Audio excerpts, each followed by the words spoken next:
เลขาคณะผักหนักขลุ่มจันทร์ลงสุกยูไห่ทิซี่น้ำในการสั่งตั้งตาแสงอยู่เมืองไซสิทธาและเมืองสีโคตะบองเพื่อให้การจัดตั้งปฏิบัติมีประสิทธิผลสหายอัศพังทองศรีพันดอนเลขาคณะผักประธานสภาประชาชนนครหลวงจันทร์พร้อมด้วยคณะได้ลงติดตามสุกยูการจัดตั้งปฏิบัติการกักเกียมประกาศตาแสงอยู่เมืองไซเสถาและเมืองสีโคตะบองนครหลวงจันทร์ในวันที่26พฤษภาคม2026ซึ่งเบื้องต้นได้เต้าโฮมอยู่ที่ห้องการปกครองบ้านดุงเมืองไซเสถา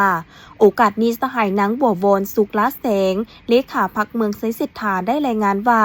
ภายหลังได้มีนิติกรรมจากศูนย์กลางและนครหลวงจันทร์ทางเมืองก็ได้ห่างหากักเกียมไปตามหาบาท9คือบาท9กักเกียมบาท9เสื่อมซึมบาท9ปฏิบัติตัวจริงลงเผยแพร่และเก็บกำข้อมูลอยู่ฮักทานบาท9ค้นคว้าวิเคราะห์วิจัยบาท9สรุปตกลงหับพ้องเอาสื่อตาแสงขอบเขตแดนในนี้ได้เป็นเอกภาพกำหนดเอา4ตาแสงคือ 1. ตาแสงทัดหลวงประกอบมี15บ้านมีพลเมือง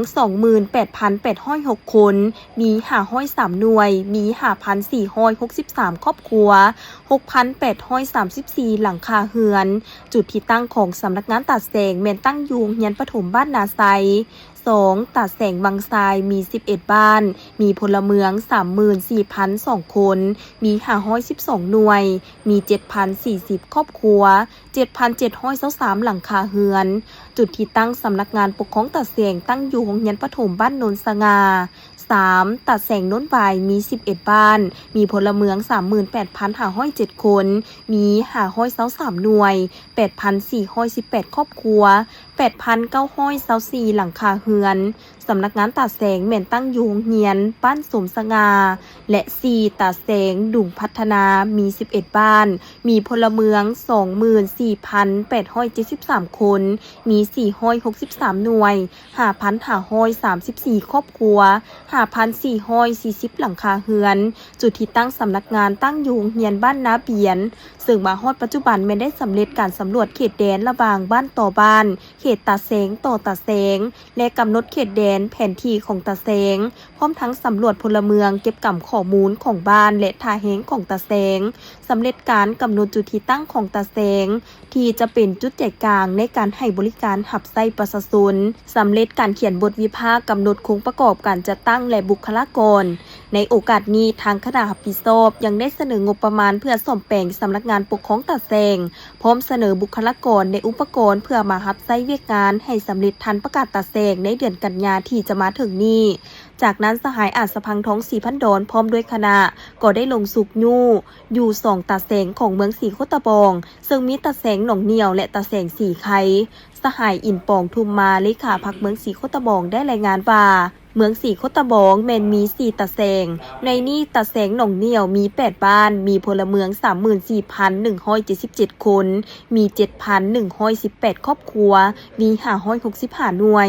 มาฮอดปัจจุบันสำเร็จการเขียนพาราบทบาทสิทธิหน้าที่ของคณะกรรมการปกครองตาแสงการห่างข้อตกลงว่าด้วยการเก็บค่าธรรมเนียมและค่าบริการผ่านเอกสารทั้งการและการกำหนดเงื่อนในบรรดาเอกสารต่างๆที่จะรับใช้บริการประชาชนขั้นตาแสงด้านสถานที่ได้กำหนดเอาห้องการกสิกรรมและป่าไม้หลังเก่าเป็นสำนักงานปกครองตาแสงหนองเหนียวซึ่งมีหน้าที่ทั้งหมด 3,200 กว่าตารางเมตรประกอบมีอาคารห้องการ1หลังมีห้องเฮ็ดเวียก5ห้องเงินพักพนักงาน1หลังส่วนตาแสงสีไข่ประกอบมี22บ้านโดยร่วมเอา10บ้านของเขตสีไข่และ12บ้านของเขตสีฐานเข้ากัน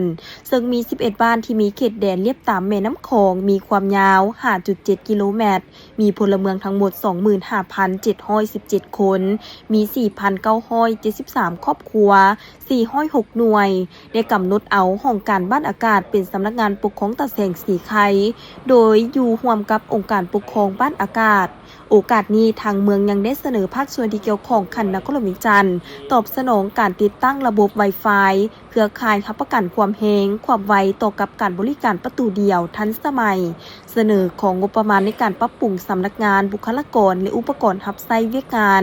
ในโอกาสลงสุกยูสหายเลขาคณะพรรคประธานสภาประชาชนนครหลวงจันทร์ยังได้ให้ทิซี่นำโดยเน้นหนักให้การสั่งตั้งตาแสงต้องยึดแนวทางของศูนย์กลางพรรค โดยให้นำไส้ของการกลุ่มเป็นสำนักงานตาแสงก่อน เพื่อประหยัดงบประมาณและสามารถดำเนินเวียกได้ทันเวลาส่วนบรรดาคณะรับผิดชอบขัดเมืองของนครหลวงเวียงจันทน์ต้องได้ประสานสมทบร่วมกันสู่ซนเหตุให้สำเร็จตามคาดหมายที่กำหนดไว้มอบให้ห้องการเงินเมืองสมทบกับห้องการแผนการและการลงทุนคิดรายงบประมาณบริหารการซ่อมแปลงห้องการระบบน้ำไฟฟ้าให้ละเอียดเพื่อเสนอขออนุมัติงบประมาณจากขันเมืองและขันนครหลวงเวียงจันทน์มอบให้ปกสเมืองกวดกาคืนคำสั่งแนะนำเวียกงานวีซ่าเฉพาะถือเอาการรักษาความสงบความเป็นระเบียบเรียบร้อยในสังคมเป็นใจกลางกวดกาครอบครัวและเฮือนผู้มาพักเซาเพื่อป้องกันอาชญากรรมยาเสพติดและกลุ่มสแกมเมอร์ต่างๆพร้อมกันนั้นทุกภาคส่วนเกี่ยวข้องควรฮีพรคุ้นคว้าคงห่างการจะตั้งบุคลากรงบประมาณและกลไกการดำเนินเวียกเพื่อเฮ็ดให้บรรดาตาแสงที่ได้กำหนดขึ้นสามารถเปิดดำเนินงานและให้บริการประชาชนได้อย่างมีประสิทธิผล